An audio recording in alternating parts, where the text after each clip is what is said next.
Hello students, welcome back to my YouTube channel. Students, आज जो हमारा टॉपिक है जिसको हम डिस्कस करने वाले हैं वो है अकाउंटिंग इक्वेशंस। ठीक है, ये चैप्टर नंबर 6 है आपका अकाउंटिंग इक्वेशन। आज हम इसको स्टार्ट करते हैं। तो सबसे पहले हम ये समझेंगे कि अकाउंटिंग इक्वेशन का मतलब क्या होता है। देखिए, अकाउंटिंग हम ऑलरेडी पढ़ चुके हैं कि what is the meaning of accounting, accounting क्या होता है। ठीक है, तो अकाउंटिंग में हम क्या करते हैं, फिलहाल रिकॉर्डिंग करते हैं, क्लासीफाइंग करते हैं, समराइज करते हैं बिजनेस ट्रांजैक्शंस का, फिर उसके बाद उसका इंटरप्रिटेशन और एनालिसिस वगैरह करते हैं। तो किस चीज़ का करते हैं, बिजनेस ट्रांजैक्शंस का, जो कि मॉनेटरी टर्म में होना चाहिए।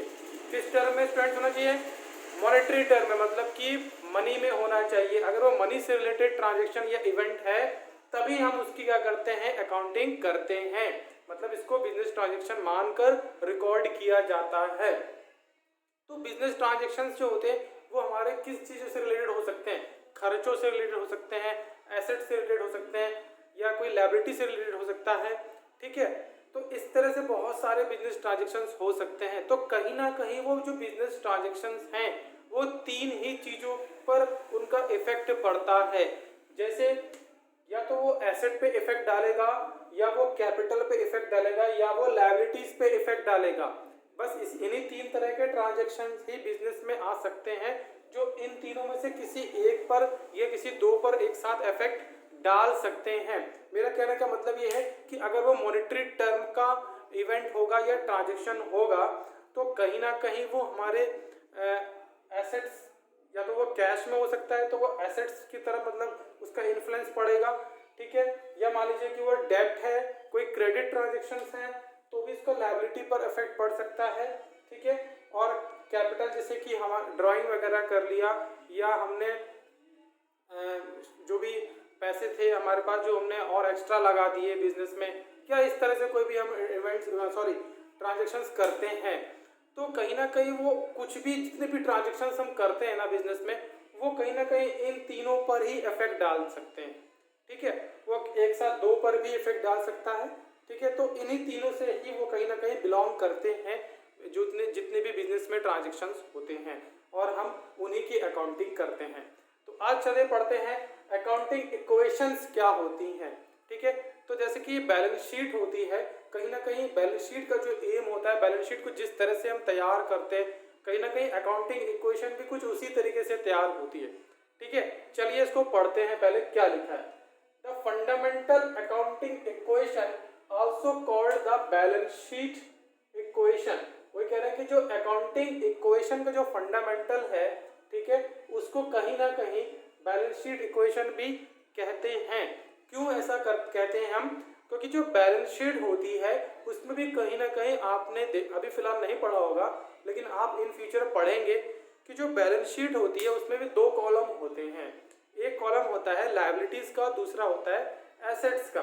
ठीक है, और बैलेंस शीट का जो टोटल होता है वो हमेशा इक्वल होता है। मतलब जितनी एसेट्स के टोटल हम करेंगे एसेट साइड से, उतना ही हमारा लायबिलिटी साइड का टोटल आएगा। मतलब दोनों ही जो बैलेंसेस हैं, चाहे वो एसेट्स का हो चाहे वो लायबिलिटी का हो, वो दोनों ही इक्वल होना चाहिए, ये मस्ट होता है। अगर वो इक्वल नहीं आ रहा है तो इट मीन्स कहीं ना कहीं पे कोई एरर हुआ है। ठीक है, कहीं ना कहीं कोई गलती हुई है, कुछ या तो हम कुछ भूल गए हैं रिकॉर्ड करने में, तो वो दोनों ही इक्वल आने चाहिए। सेम उसी तरीके से जो अकाउंटिंग इक्वेशन होता है वहां पर भी जो हमारी एसेट्स होती है वो इक्वल होती है कैपिटल और प्लस लायबिलिटीज के इक्वल होती है। अब हम इसको डिस्कस करेंगे कि ये ऐसा कैसे होता है। चलिए इसको पहले हम आगे पढ़ लेते हैं। आगे लिखा है, represent the relationship between the assets, liabilities and owners equity of a person. ठीक है, और बिजनेस, इसमें लिखा हुआ है कि जो रिलेशनशिप होता है अकाउंटिंग इक्वेशन में, क्या होता है, रिलेशनशिप होता है। किस किस के बीच में रिलेशनशिप होता है, एसेट्स, लायबिलिटीज और ओनर्स इक्विटी। अब आप सोचेंगे कि ये एसेट्स क्या है, तो इसके लिए प्रीवियस वीडियो में हमने पढ़ाया है। एसेट आप जानते होंगे, संपत्ति होती है, जो भी बिजनेस में जो भी प्रॉपर्टी ओनर की जो लगी होती है वो उसकी एसेट्स होती है। लायबिलिटीज जो भी उसके दायित्व होते हैं, ठीक है, जो उसके डेब्ट वगैरह जो भी उसको पे करने हैं, मैंने आपको प्रीवियस वीडियो में ऑलरेडी सब डिस्कस किया हुआ, वो आप वीडियो जरूर देखिएगा। तो एसेट्स, लायबिलिटीज और ओनर्स इक्विटी। अब बात करते हैं ओनर्स इक्विटी क्या होती है, जो ओनर ने जो पैसे लगाए होते हैं बिजनेस में, जैसे कैपिटल हो गया, ये रिटेन अर्निंग हो गया, ठीक है। अगर वो कंपनी है तो वहाँ पे जो भी शेयर होल्डर्स जो अपना फंड लगाते हैं, जो भी पैसे वो इन्वेस्ट करते हैं कंपनी में, वो सब ओनर्स इक्विटी में आता है। और बात करते हैं रिटेन अर्निंग क्या है। रिटेन अर्निंग भी कहीं ना कहीं ओनर्स इक्विटी में आता है। रिटेन अर्निंग का मतलब होता है कि जो भी शेयर होल्डर्स जो भी कंपनी से जो भी एज अ प्रॉफिट वो कमाते हैं, ठीक है, एज अ प्रॉफिट जो भी अर्निंग करते हैं वो उसको दोबारा से री इन्वेस्ट कर देते हैं कंपनी के अंदर, उसको कहते हैं रिटेन अर्निंग। ये सिर्फ इक्विटी शेयर होल्डर्स ही कर सकते हैं, ठीक है। तो ये हो गया owners equity of a person, या तो किसी पर्सन का या कोई बिजनेस का हो सकता है। इन सब के बीच में जो रिलेशनशिप होता है उसी रिलेशनशिप को हम अकाउंटिंग इक्वेशन में रिप्रेजेंट करते हैं, ठीक है। It is the foundation for the double entry book keeping system. ये कहीं ना कहीं double entry book keeping system से ही ये फाउंड किया गया है। डबल एंट्री सिस्टम में हमने पढ़ा था कि जहां पर कोई भी ट्रांजेक्शन हम करते हैं बिजनेस में, कोई भी ट्रांजेक्शन जो हम करते हैं वो कहीं ना कहीं दो अकाउंट पे इन्फ्लुएंस या इफेक्ट कह सकते हैं डालता है।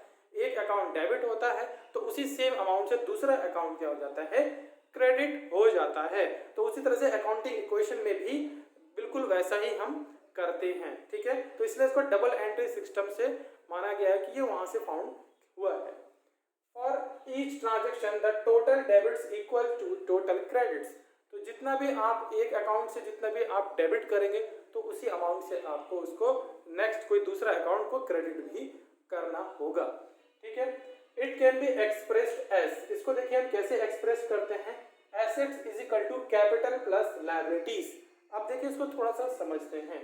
बिजनेस में जो भी एसेट्स होती हैं, चाहे वो करंट एसेट हो या वो फिक्स्ड एसेट हो, ठीक है, जितनी भी एसेट्स आती हैं, जो भी बिजनेस में जो भी संपत्तियां लगी हैं, जैसे लैंड, बिल्डिंग, मशीनरी, ठीक है, कोई इक्विपमेंट्स वगैरह, लूज टूल्स वगैरह, ये जितनी भी एसेट्स होती हैं वो सारी एसेट्स जो होती है वो कहाँ से आती हैं, वो आती है हमारी कैपिटल से आ सकती हैं। मतलब ओनर ने जो फंड लगाया है, जो बिजनेस है मैन है या जो प्रोप्राइटर है, जो पैसा वो इन्वेस्ट करता है बिजनेस के अंदर एज अ कैपिटल, ठीक है, उसको हम ओनर्स इक्विटी या स्टॉक होल्डर्स इक्विटी बोलते हैं। और एक दूसरा रिटेन अर्निंग जो मैंने अभी बताया था, ठीक है, इन दोनों चीजों का जो कॉम्बिनेशन होता है उसको कैपिटल में रखा जाता है। मतलब कि वो पैसा जो या तो रिटेन अर्निंग से आया हो या ओनर्स ने पैसा लगाया हो, ठीक है, कोई एडिशनल कैपिटल भी लगाई हो तो भी वो कैपिटल ही माना जाएगा, ठीक है। तो ये सारी चीजें, इन सारे जो पैसे जो बिजनेस में लगाए जाते हैं, कहीं ना कहीं इन्हीं पैसों से एसेट्स को परचेज किया जाता है।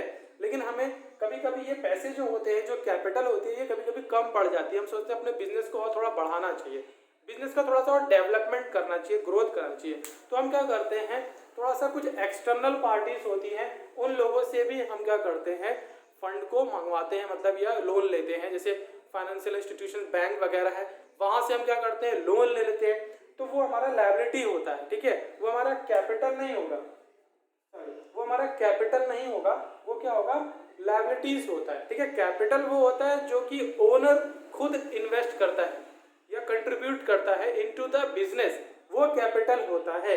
लेकिन अगर वो ओनर कहीं बाहर से पैसा ले आए, मतलब कि लोन ले ले, ठीक है, किसी फाइनेंशियल बैंक या बैंक वगैरह से लोन ले लेता है, तो आप उसको कैपिटल नहीं कहेंगे, आप उसको कहेंगे लोन, ठीक है, क्या कहेंगे, लोन कहेंगे। जिस भी बैंक से आप ले रहे हो उस बैंक का नाम आगे लिखकर उसको लोन कह सकते हैं, समझने के लिए कि ये उस बैंक से, क्योंकि बिजनेस में बहुत ही अलग अलग बैंक से भी लोन लिया जा सकता है। सिर्फ हम लोन अकाउंट लिखेंगे तो हम समझ नहीं पाएंगे कि ये किस बैंक का लोन है, इसलिए हम बैंक का नेम आगे लिख देंगे, ठीक है। जैसे कि यहाँ पे अगर हमने लिया है IDBI से लोन लिया, IDBI लोन लिख देंगे, ठीक है, एक्सिस बैंक से लोन लिख देंगे, तो इस तरह से हम पहचान सकेंगे कि किस पर्टिकुलर बैंक से हमने लोन लिया हुआ है। तो लोन वो तो लोन होता है, या किसी हमने किसी भी पार्टी से अगर उधार में माल खरीद के बिजनेस में रखा हुआ है तो वो हमारा क्रेडिटर होता है, तो वो भी कहीं ना कहीं हमारी लायबिलिटी में ही आएगा, ठीक है। तो ये एक्सटर्नल पार्टीज होती हैं, ठीक है। जैसे मान लीजिए कंपनी ने डिवेंचर इशू कर दिए तो डिवेंचर होल्डर कहाँ जाएंगे, वो हमारी लायबिलिटीज में आएंगे, ठीक है, वो हमारी लायबिलिटीज में आएंगे। तो इस तरह से जो भी एक्सटर्नल पार्टीज होती है जिनसे हम फंड को अपने बिजनेस में लाते हैं, ठीक है, तो वो हमारे कहाँ आते हैं, लायबिलिटीज में आते हैं, ठीक है। उनसे हम गुड्स वगैरह भी परचेज कर सकते हैं। मान लीजिए हमारा खरीदने बेचने का काम है, ठीक है।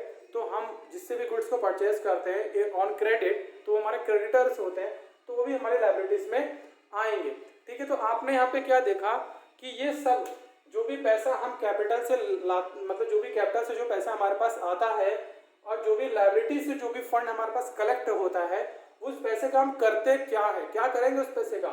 उस पैसे से हम एसेट्स तो परचेज करेंगे, ठीक है। अब या तो हम बिल्डिंग को बनवाएंगे या कहीं और दूसरी ब्रांच खोलेंगे तो वहाँ पे बिल्डिंग बनवाएंगे या ज़मीन खरीदेंगे या गुड्स को परचेज करेंगे, गुड्स भी एसेट है, ठीक है। तो कहीं ना कहीं हम अपनी एसेट्स को बढ़ाने में ही ये सारे पैसों का फंड का हम क्या करते हैं, खर्चा कर देते हैं। इसलिए ये सारे जो अमाउंट होते हैं, चाहे वो कैपिटल से आया हो चाहे वो लायबिलिटीज से आया हो, वो दोनों ही हमारा मिलकर एसेट के बराबर होता है, ठीक है। और अगर ऐसा नहीं हो रहा है, इक्वल नहीं आ रहा है, तो कहीं पर हम कुछ मिस्टेक करते हैं। तो ये है अकाउंटिंग इक्वेशन का, ठीक है। पूरा आपको यहाँ पे मैंने इक्वेशन भी लिख दी है।